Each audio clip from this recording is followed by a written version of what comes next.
everybody, and welcome wherever you might be right around Australia or on the world. What a weekend, and this thing is just warming up. We went next level. We told you it would be next level. I don't think anyone expected this level so early, but we are glad it's happening. Hashtag NBL Overtime to get involved. And if you want to think next level, look at that shirt Homicide's wearing. You have gone to the next level, man. Hello to you. Man, let's get into it, man. It's only round 2. Yeah. And I can't believe the level of play that was on display this early in NBL 22. Studs and Duds is out via the app or nbl.com.au. Power rankings not far away. Liam Santa Maria, hello to you. Hello, mate. What an incredible week. I'm exhausted. That Sunday was maybe the best day of NBL basketball ever. Let's get into it, and we're going to start in the one place that everyone knows we're going to start. Saturday night in Cairns. The Jack Jumpers on the road to... Oh, no. We don't have to talk about that game anymore, I forgot. Let's go with what is the biggest story. That's locked away. Let's start with the Throwdown. 1 o'clock. A team who unveiled the banner, a team who legitimately believe they're the best team in the league. They got a big lead on them. Melbourne come back. Dellavedova's first time in front of his home fans. It had everything, Liam Santa Maria. It sure did. This rivalry is... You want to talk about next level? Yep. Game after game, these two teams match up. It's going to another place. And credit Matthew Dellavedova. He was a huge part of this game. We know what happened with Mitch Creek. We'll talk about that. But his efforts to bring Melbourne back, and so was the Great Wall of China. Oh, my God. 22, 10, and 7. An enormous impact. And then things went nuclear when Mitch Creek baptised Matthew Dellavedova. Mason Peatling got involved, and it was on for young and old. And this has been brewing ever since the end of Game 2 of the semi-final series, when Mitch Creek told Mason Peatling he'd see him in Game 3. And here we are at this point where everything's bubbling over, and this rivalry is entertaining all of us as we watch on. There's a new sheriff in town. The best team in the NBL that's based in Melbourne is the green and white team. Regardless of what the score was and how many times Melbourne United rallied back, that team in the green and white was never not in control of the game. There's a new sheriff in town. Yeah, Goulin was out, but even with Goulin, they would have lost this game. This team right here will be in the grand finals. They are on a mission. They are loaded. They played both ends of the court. They were focused. They did not want to lose this game, and they were not going to lose this game. There's a new sheriff in town. And that dunk, no, we're going to get into it, but that's the greatest dunk in the history of the NBL. Period. I'll wait to elaborate more on that. That is the greatest dunk in the history of the NBL. Go now. Here's why. Mitch Creek, borderline NBA player, played in NBA games, going up against an NBA champion, one of Australia's own, who's come back to play in the NBL. Welcome to the NBL. This ain't a cupcake league. Great you jumped and you put your body on the line, but he's a ghost now. He's a ghost. He got bodied. That was the most disrespectful dunk and most beautiful dunk at the same time. I felt 2 years ago, Cam Oliver, not Cam Luke, Cam Oliver had the greatest dunk. This topped it because it's Delly in it and Mitch Creek, and this is his first home game back. It was an extraordinary dunk. The way he tucks his legs up to underneath him and gets all that kind of... This photo, beautiful. Shout out to the photographers who captured these moments. And here's the fan question, C-Lane 32. Where does Mitch Creek's dunk rank in the all-time best NBL dunks? I've still got it number 2. What Cam Oliver did to Craig Moller and Jordan Hunter was biblical. And you're right. There's more to this because of... And here it is. You see... Hey! Oh, my God. This is a double poster. Do you know what I mean? And it doesn't have all the backstory. It doesn't have the context of the crosstown rivalry. Delhi and all he represents as a 3-time Olympian, and Creek not making that Boomers team. And I'm not saying that was in Creek's mind, but for all of us watching on, it plays into it. But I still have Oliver number 1. Oh, what I'm going to do, all time, you got him number 1. I do, yeah. Okay. Yep. I'm going to spend 7 days. I don't have a great deal on. I'm going to do 7 days of going through all the games of all time in this great league. Yeah. And I'm going to give my own top 5. I've got some suggestions for you. Yeah. Now, we're talking about posterisation. Well, I also want to... Because James Smith dunked over and Yeah. around people for the most. But Prather on AJ Ogilvy. Won't be top 5. Chill on Shencha. Possibly. Marcus Timmins a couple of different times. He'll almost be certainly. I almost guarantee that Leon Trimmingham will be in the top 5. A couple as for well. him. Yep. Isaac Burton, but I will do it. Carrick Felix. Carrick Felix's dunk on Abercrombie. I'm telling you, we're a prisoner of the moment. Did a damn near riot breakout after those dunks. Well, that's right. I go back to the 80s, possibly. Let's find out. I have got a little bit of bad news for Matthew Dellavedova. If you go in the 80s, for sure there was a riot. We change the backdrop each and every week. That is going to be a constant. That's going to stay there for the entire year. Oh, is it? Yeah, I'm telling you. Well, you can't. I'm not arguing how great the dunk was. I actually feel a little bit for Will McDowell-White, and we're going to get to him later in the show, but his dunk would have been number 1 almost any other week in the top 10 plays. So that's how it is. I just want to give, before we do move on, I just want to talk about the actual play. If you can throw it up again. Yeah. What I liked about it, and the 3 of us were in the building, which is very rare with so many other stuff we're going to do. Liafa did the right thing, dumping it off to Mitch Creek. Mitch Creek did the right thing with the dunk. Matthew Dellavedova did the right thing challenging when many wouldn't. Mason Peatling did the right thing for feeling he was disrespected. He did the right thing. I'm telling you. He didn't do the right You know thing. what? Talk to us, Cam. Why do you say he did the right thing? Now, in hindsight, we're like, oh, well, Peatling got thrown out and might have hurt the result. But Mitch Creek is standing over Matthew Dellavedova, which I'm 100% all for emotion in sport, okay? Peatling come over to fly the flag for his teammate, who he felt at the moment was being disrespected. Had he have not gone over, we would probably have been sitting here going, hang on a second. Yeah, but going over and knocking him to the deck are 2 different things. Agreed. So if he went that tiny smidge over the line, but the respect... You said he did the right thing. Well, I'll say that. Yes, he did the right thing. But the respect he will earn in the locker room of doing what he did and what he believed at the time, hindsight's at the time, the joint's bubbling, the joint's going absolutely nuts. Yeah. Goes over, knocks him out. Mitch Creek did the right thing jumping up. Liafa stood up for Mitch Creek by going to Peatling. There's going to be fines thrown around. The referee tried to do the right thing by tugging on Mitch Creek's jersey. We sit here and we say, oh, Mason Peatling did the right thing. And he apologised. Dean Vickerman said that. I think he did the right thing. He felt at the moment that his teammate, the leader of the team with Chris Golding out and Matthew Dellavedova was being disrespected. I'm not saying it's the greatest move of all time for obvious reasons, but you got to stand up for what you believe in at some point. And that moment, he believed in it. Even getting tossed out, did it hurt the team? Maybe, but as Homicide just touched on, Phoenix were in control for so much of it. So I'm not as against the Mason Peatling action as a lot of people are. I'm not against it because as a teammate, you would want your teammate to do that, Yeah. right? But look what it insinuated, right? And Mitch Creek did not step over Delhi and disrespect him. He didn't. He didn't step over. Did he look down and scream at him? Nah, that's violation. That's extra. He didn't do any of that. He said in the presser, he didn't even know it was Delhi. He was just in the moment. You know what I mean? And who wouldn't be after a play like that?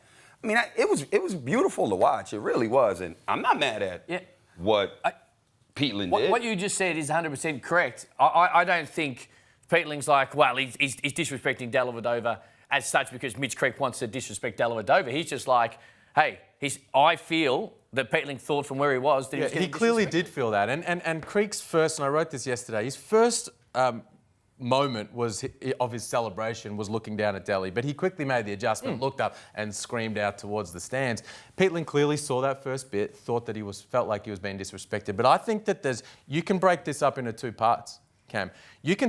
From my view, Peatling did the right thing in flying the flag, but the wrong thing in knocking him to the deck. That's cheap, what he did. Creaky turns around, looks up, and all of a sudden he's getting knocked to the ground. That's cheap. Come up, if you want to get in Creaky's face and say, no, you can't do that to my PG, fair enough. I think the best thing to do there, to show you're not intimidated, is to pick Delhi up, get the inbounds pass, go down and score on him and get another stop. and try to win that ball game. That's my view. But if you do want to take it a step further, it's too far to just come over and knock him down. And my thing on top of it is, if you do want to take it a step further, push him and look at him. Don't push him and then go away. Stand your ground all the way if that's the case. So that's why I was like, if you're not going to stand there and like really want to do something, then don't do nothing at all. Remarkably, leading into the weekend, we know how big the Throwdown rivalry is. But after Saturday night, we didn't think it'd be any bigger than what happened in Sydney and Illawarra. Two, obviously, the whole build-up into it. One really good team in Illawarra. Sydney, with their injury concerns, they've got to get that right. But this game ended in a very similar way with the little coming together of a couple of players. But this is why this is next level, because this was a great game between two teams. One that have been sick of being the little brother for a little while and have stood up and are the better team in the two of them. And Sydney, who are trying to prove that, hey, you know what? We've got injuries, but we've got guys who can stand up, and this game was great. Yeah, and look, there was a lot of sniping in the media and behind the scenes there from the owners during the week, and that's all off the court. But make no mistake, just like we were talking about in the Throwdown, this cross-state rivalry is very real in terms of the feeling that exists there, because these two teams do want to hold supremacy in New South Wales. And you can see it in the intensity, you can feel it in the intensity in the building, you speak to people that were there, and you can see it in the way that these two teams go about it. And hats off to Sydney. No Jalen Adams, no RJ Hunter, Jordan Hunter still not ready to play minutes, and still no Dejan Vasiljevic, and they really took it right up to the Hawks. You're right, the Hawks are the better team than them right now. We'll see when they get all their bodies back what the Kings can get to.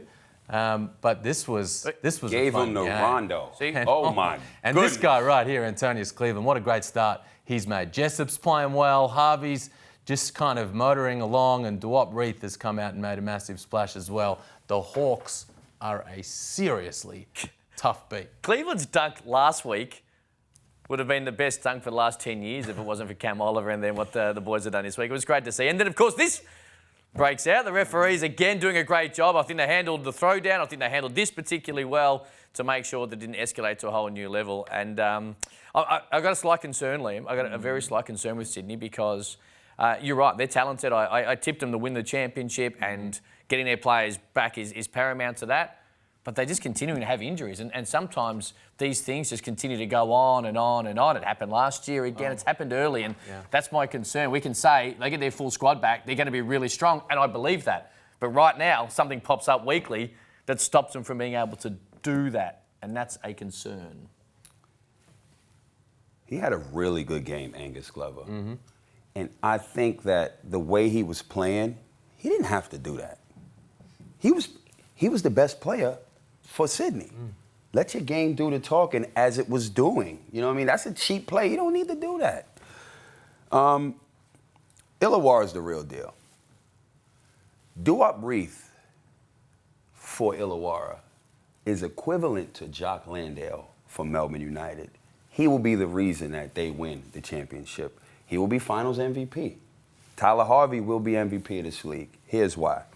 While you're chasing Tyler Harvey, Rathan Mays, that backcourt is unreal. Rathan Mays, that's an NBA player. His skill set is unbelievable. There's nothing he doesn't have in his bag of tricks, right? Now you got to guard him. The floor gets stretched, right? Give the ball to Duop Reith. There's nothing he cannot do on the court, and he plays both ends. He gave them the business. Those key baskets he was hitting, timely baskets against tough defenders, allow me to further believe he's the real deal, man. And look, he made that Boomers team for a reason, man. That guy, you legit, homie. I rock with you. And for that, who's the matchup? Anybody in the league. Who's that matchup? Who? So the coaches have to work out if you play against them. Nah, who's the matchup? He's a really tough matchup. Yo, that's Jock Landale in Illawarra. Yeah. Nobody was guarding Jock. Remember at one point, we wasn't even talking about Jock that much because he was getting doubled. And I'm like, yo, this dude is the real deal. That's why he's getting doubled. We're seeing that right now. Teams will make an adjustment, and they will have to double him, but it's going to be difficult. Double off who? When you got those three-point shooters, the floor is spread. The game turns to 2-on-2. Because if you don't leave the perimeter, the game turns to 2-on-2. Who's guarding them? Yeah. And it's so hard to double him too, because it's not like Jock where a lot of it was him in the block. Catch it in the He block. getting jiggy with it from the 3. For real. Step back, bucket, play too tight. Let's go. Jeez, I tell you I'm what, hype right you now. are hype. Yeah, I reckon you're one more Illawarra highlight away from undoing another button. But hold on, it's not going to be no walk in the park for the Hawks. Ain't gonna be. I agree. Are they the real deal? 100%. Yeah. Are they genuine championship contenders? No doubt about it. But the Southeast Melbourne Phoenix are waving that flag right now. Those are my 2 teams to go to the grand. I'm telling you. And the Sydney Kings, when they get all those guys back, now that's the big question mark. It is. I picked them outside the finals, Yeah. despite loving all the talent that because there just seems to be something about that organisation right now where they just keep sitting guys out of games. True. And they lose those games. Yep. And it's happened the last couple will certainly happen last season. Yeah. So, and don't forget about the Perth Wildcats. Well, they're going to be in the mix. Well, you know what? We're 10 minutes into this thing, and honestly, we haven't even spoken about the best game of the weekend, which was the last game. That was not the best game of the week. It was, and it was great. And Lamar Patterson went bang late. Vic Law, Cotton doing what they do. Nathan Sobey over my shoulder. He is having a continual great year. You can start it here, Homicide, because I've seen you have a video. We've spoken a lot about Lamar Patterson and the Bullets. You've spoken about the Wildcats. What do you make of the wash-up of this? Double overtime. Epic Lamar game. goes bang late, and they win in the jungle. This was a great game to watch. Double overtime. Both teams throwing blows. There was some great individual one-on-one big plays being made from both teams. Lamar Patterson had a really good game, but I'm not impressed because he had to make up for that game in Tassie. Come on, man. Come on, man, my ass. He had to make up. Yeah, all right. So he got the win. But, like- if anything, Well, he that's did not- what he needed to do. That's not just a win. That's a What do you win in the mean? jungle. Do you win the championship? How many teams? Do you win the championship? You gotta start Did they somewhere. win the chip? You got to start somewhere, and it's in the You jungle can't early. win the chip in round 2. But Yeah. you're saying this is this. This is a big win. It's a regular win. No, it's not a It's a regular. regular Come on, win. man. Hang on, Well, so winning It's the a regular jungle is win. It's a regular win. I'm not too hyped for that because they just lost to Tassie a week ago. Bad luck. What do you want me to do? Okay, bad luck. Bryce Cotton, you think he's going to have a shooting night like that again? Maybe. Never. Nathan Sobey's He's a never tough doing matchup. that. You got to give defensive credit as it's He ain't due. never It's doing not that. easy He ain't to going do. to shoot that bad again. Not that bad, but Sobey right. guards him tough. I'm just saying, I ain't that impressed with this win. The thing that. Come on, you're not impressed with Look this at that. win? Bang. not. We have been, and you. I'm not. Those comments a couple of weeks ago around Lamar, and that's the Lamar Patterson who made the All-NBL first team 2 years in Yes, a row. it is. 100% that Right. was. And- I need and to this is what see you it. want, I need right? to see it consistently. I'm not hyped for one. What just happened a week ago? But here's the difference. What's the difference between 7 days? Tell me. Last season, well, he had a bad game in the opener, and It here was he's a bad game. He missed 2 free throws to win the game. bad game, real bad. From In the clutch? for his and lofty now we hyped standards. for one game? I'm not hyped. You've I want just- consistency. That's all I want. I'm talking about me. Here's what I like. You about- can be hyped if you want to. That's cool. Me, I need to see consistency. Fair enough. Fair Not enough. impressed. Here's what I like about it from Lamar in regards to Lamar Patterson is that we never saw him reach this level at all last season. Ever. That's because he was out of shape. Yeah. And this is why we're saying we come into the year, we say, well, Lamar's back. He's in better condition. He's still not in his NBA type or Atlanta Hawks type condition, but he's better and he's able to do more of what he did in those 2-time All-NBL seasons. And so that's why the first game was a bit of an outlier because hold on, whoa. We saw in the preseason, you're back being that guy. Okay, he righted that wrong. Big win in the jungle, and this is a sneaky good team. You talk about Nathan Sobey, playing at a high level once again. Robert Franks is no joke whatsoever. That's the guy that hit the game winner. Let's talk about that. Well, let's talk about 21-12. Robert Franks. Let's talk about that. Big game. And Tyrell Harrison, I flagged him at the start of the season. Big game He's too. the key to this team. We know that's an awesome big three. Tyrell Harrison's the key to this team. If he's going to play like that, double-double, big rebounding game, being a presence on the offensive glass, limiting them to one possession down the other end, this team can beat anyone on their night across the entire competition. Now, the thing with that is they have to do it consistently because we have had this thought around the Bullets in recent years. And when they get going, they are, they made the semi-finals 2 years ago, went down in that game to a Perth. I think it was a last shot. This is the thing with Brisbane, right? They need to show consistency. I know it's a relatively new group in some aspects, but that's what they can do. But don't come out next week, whoever they've got coming up. Perth again, of course. They got back-to-back, and they've got to... I also want to say this. Lamar did miss those two foul shots, right? Now, you beat Perth in Perth twice. Okay. Now we talking. Now we're really talking. I also... One time? Nah. Long and loud. You feel me? I don't think Lamar was at that level in Hobart, but I don't think he was all that bad in the opening game as well. He missed 2 foul shots, so he's got to nail them. He had 12 points, bro. He was bad. He had about 12, What he had this game that everybody that's y'all do Lamar backflips Patterson. for? I just How don't much think he had? He had 27. 27. At a high clip. Last week, what he had? Yeah. 12?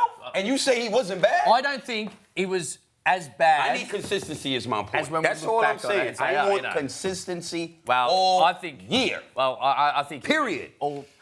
I think he'll make the All-NBL first team. I think he is back, but I understand what you're saying. I also say that Brisbane have 2 of the top 10 players in the league in Patterson and Sobey. And if you got 2 of the They top had 10 that players before in and the didn't league, make playoffs. They had that before and didn't make playoffs. Hang on. 2 years ago, Sobey wasn't at this Sobey level. was nice 2 years ago. Last year, he was Fresh at... off the Adelaide deal, jumped in, started playing point guard. Not this nice. Nah, this is... Now, Sobey, nice. Yeah. I rock with Now Sobey. he's in the top 10 players in the league. I think they've got 2 of them, and not even talking about Franks, and they've got an import to come. Well, that's right. Well, that's right. Yeah. They do have. The Anthony Drimmick injury is a potential good. concern because he really set the tone at the defensive end. Who expected Drimmick to go to Vic Law off the tip? And he played him tough Yo. at the start of that game. And can we talk about the Wildcats? Can we talk about the Wildcats? I know it's. Hang on. Can we talk about something first? We'll go back to the Wildcats in a split second. Do you know what? Let's talk about the Wildcats right now. Talk about the Wildcats. Go ahead, Leo. The guys at the back can make the adjustment. Let's talk about the Wildcats. Okay. Go ahead, Leo. I want to give Patterson more shout-outs, but that's fine. Go to Wildcats. You're right. Go. I got a concern about the Wildcats, and I flagged it at the start of the season. I flagged it here. I flagged it there. I flagged it to the front office of the Wildcats. How'd that go? They didn't love it. They're shallow at the bigs. They're shallow up front. Hodgson and Majuk, they made a clear decision. We're going to go with Michael Fraser, not another import big, because they looked around the league and they said, okay, I'm not sure there's some real monsters around this league that are going to give us massive troubles at that 5 spot. Well, newsflash. Duop Breath is going to be a huge problem for you. Joe Chi is going to be a massive problem for you as well. And the issue for me was, well, what if one of those guys can't go? Matt Hodgson or Majuk, neither of them have had a history of just staying healthy all season long. What if they can't go? Now, that was the thing I think that made the difference in that loss to Brisbane. No Matt Hodgson, Majuk is battling. He's battling. But let's be honest, he's a little undersized at the 5. Too small against Brisbane. And Vic Law is a little undersized at the 4. Yeah. Harrison, legit 5. Robert Franks, legit 4. And they beasted them on the offensive glass. Tip-ins in crunch time. I think this is a problem, which is why when you look around the globe and you see the guy that's just kind of become available over in Israel, just quietly, that makes things interesting. Here's the question from Black Cat. Will the Wildcats let Hodgson go and chase Thon Maker? He would have to be talked about in the Perth Wildcats front office right now, Thon Maker. Hard to argue. They won't let Hodgson go. No. But That would be a fantastic pickup. Come on, man. Thon Maker here. That would be... Not arguing. Now they become serious contenders. That's a certified, NBA player, international experience, and he would strengthen that front court ridiculously. So if you can pick him up, that would be a great look. I want to touch real quick on pure scoring ability as a player in this league. Vic Law is no joke, yo. Yo, I watched that game yesterday, and I sat and watched it, and I was just like, Vic Law, oh my God. Like, it's really pick your poison, for real. Because Vic Law can kill you in so many different ways, and he has the ultra green light, and the way he's playing is like, not only do I want to help the Wildcats win and help Cotton, but I want to get back to the NBA and to have this coaching me, Scott Morrison, who has legit ties, as well as I'm sure Vic Law's agent does, but there isn't any more motivation than that. And he's in the position to put these numbers up and do his thing. So, Vic Law, you've started off That's consistency. So they'll make You the understand four? what I'm saying? That's what I'm talking about. They'll make that the right? four? They ain't making the 4. Yeah. But my point is, Adelaide is. when I see an import go in every game, He's been good. that's He's what I'm been talking great. about. All right. I don't rate, he had one game. Do that. Do it every day. At least I Do it believe every he day. will. Look And I'll at tell Vic you Law. what, Look at Vic Law in the loss. I believe he will. And I'll also Okay. say this. That's Yeah. what I'm talking about. He'll be doing. Vic Law's great. I love Vic Law. Also, when it comes to Lamar Patterson, he's on fire on his feet as well. JD Sports Sneaker of the Week. Have a look at these. Now, you like these, right? Those Okay. are fire. Yeah, that's Those nice. are fire. They're very, very nice. Of course, JD Sports Sneaker of the Week. They are the undisputed king of trainers. And Liam, I'm looking Yeah. straight to you right now when I show you this because Okay. the Patchwork Cameo Air Jordan 3 are here. Right before Christmas, they're doubling down on the latest from the Jordan brand. They are unbelievable. Choose your own adventure they complete. Choose your own... Oh, I'm excited. Look at that box. Box. All right, so what you need to do, they drop tomorrow online only at JD Sports, undisputed king of trainers. Check it out. Limited edition shoebox as well. Air Jordan 3. Jeez, they just Cameo. never fail to deliver the goods. Yeah, and neither do you when it comes to power rankings. Let's get into it very quickly. Unveil them, please, Liam Santamaria. Of course, All you right. can fire him at Liam Santa on Twitter and on socials. What do you got for us, mate? Who you got the top of the power rankings? The Hawks, Phoenix, they stay the same. You still got the Kings at 3. Well, hold steady on the Kings momentarily. I need to find out what the go is with Jalen Adams. Look, If he's going to miss extended time, they slip down the ranking. again, I think they're a championship contender, but I'm not sure he can hold on to them at 3 when they got beat. Perth, Well, I got Adelaide, beat by number 1. United. Yeah, that's fair. I'll grant you a little bit of that, but jeez. Breakers. Yeah. Hands in there, the Jack jump. Cairns are off the bottom with that ugly win over Tassie. And look, I stewed about Adelaide and Yeah. Melbourne. Adelaide, 2 wins. 2 big wins. Pressure was on. They had to win. Here we go. 2 games. Big wins? To go 500. They beat Tassie and they beat New Zealand at home when they laid an egg in the opening half. Yo, those were 2 big wins this week. Huge. They were much needed wins. They were much They needed weren't wins. They big were wins. huge. Huge Imagine them being 1-3 or 0-4, even Yeah. worse. Big Well, problems. Big problems. Yeah. Now, But- before you but get any further, yeah, Melbourne- Shout out to Dusty Hannahs. yeah, huge. Yeah, he's come Hey, good. you called it. I got in my top 5. You called Yeah. that game Out of my perfectly. top 5. And Melbourne, 0-2, but geez, they've had tough matchups. Sydney is tough without Chris Absolutely. Golding. The Phoenix, anytime, all season long, on any court, especially without Chris Golding, that's tough.